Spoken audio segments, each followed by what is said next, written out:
Hi, Greek Myth. I looked at your notes last night, and thanks for everybody who submitted it. If you're running behind, I've always got your back, but we're getting to the point of the term where my time also is kind of lessening because the family has so much stuff going on. So those deadlines help me give you quality feedback. It's not about the points. Always remember that.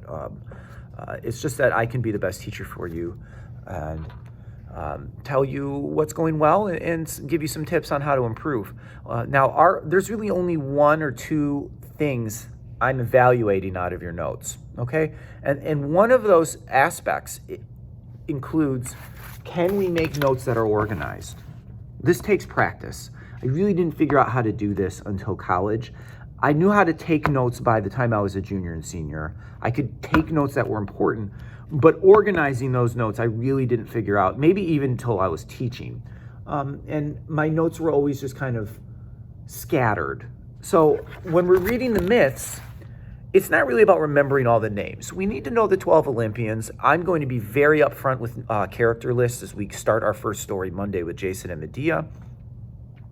And we'll do some activities so we get these names in our long-term memories for the class.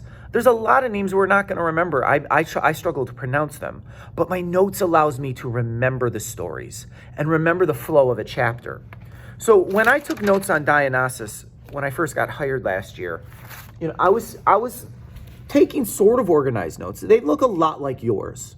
Most of you are using just the bullets. If you're using complete sentences in your notes, you really need to minimize that, because if you go back and look at your notes a couple days or weeks later, it's going to be too much text for you to take in. So one thing I was doing a year ago is at least I'm using phrases and one words and occasionally a full sentence if it's a quote, or if I have a thought that I want to capture my writing at that moment in a full sentence. This morning I reread Dionysus. I've been teaching this to model and also just to share his story. You haven't been required to read that chapter. I redid my notes this morning.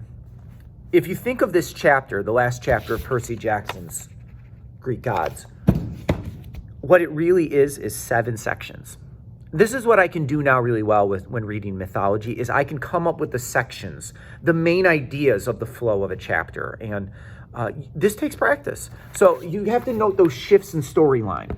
The beginning is really more, I didn't take a whole lot of notes underneath, but it's really about Zeus's pregnancy and the origin story where Dionysus came from. There's this mortal that Zeus has slept with, Semele, Semele, and she gets vaporized. There's a story about how Hera tricks her. He saves the baby. When she's vaporized, the demigod doesn't disappear. He saves the baby by implanting it in his leg, and he will give birth to this child. So that's the first story. The second part will go into the foster parents who have to take care of them. I didn't take detailed notes. I did a pretty good job last year, so I already have it on the other page. And then you can see this morning I started taking detailed notes as I was reskimming. Notice I'm using Roman numerals, but that's not required. But I can see my sections. And this is going to take practice. Next week, I'm going to help you see the sections of Jason and Medea, and you'll use my guiding sections. And then slowly, you're going to be able to see those sections on your own. That's the goal. Because you want to be able to take really excellent notes in the future, no matter what you're studying, no matter what you're looking at. My dad told me his brother bought a new car from Ford, and it was a lemon. And there's a law that if you get a bad car, they have to replace it for you for free. That law's been on the books for a couple decades because cars are expensive. And this car was a lemon. They could not figure out why it was draining the battery. Every night, my uncle would have to recharge the battery and the car wouldn't start, and something in the computer is draining the battery. And the only reason my dad knows is because he's a retired Ford employee, so he has some of the testing parts. So he borrowed my uncle's car and he drove the Ford Ranger around, and sure enough, he was able to test it with the readers. He takes it into the dealer's technicians. He said that technician took such detailed notes that day. He knew that technician was going to take the problem seriously, was going to write up the report, and it was going to help him and my Uncle Dan make sure Uncle Dan gets a free car back. A completely new Ford Ranger replaced to the value of the car. And that's what happened. And all of you out there are going to need to take some notes. My future nurses, we're going to need you to have a note-taking strategy and you're going to need to do it quickly because you're going to be overwhelmed in your work. So for this class, it's not really about memorizing all these names. That's the hardest part about Greek mythology.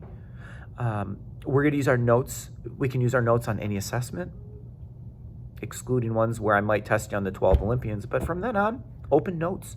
So pay attention to how I'm taking notes. I'm also going to share one about the flow map.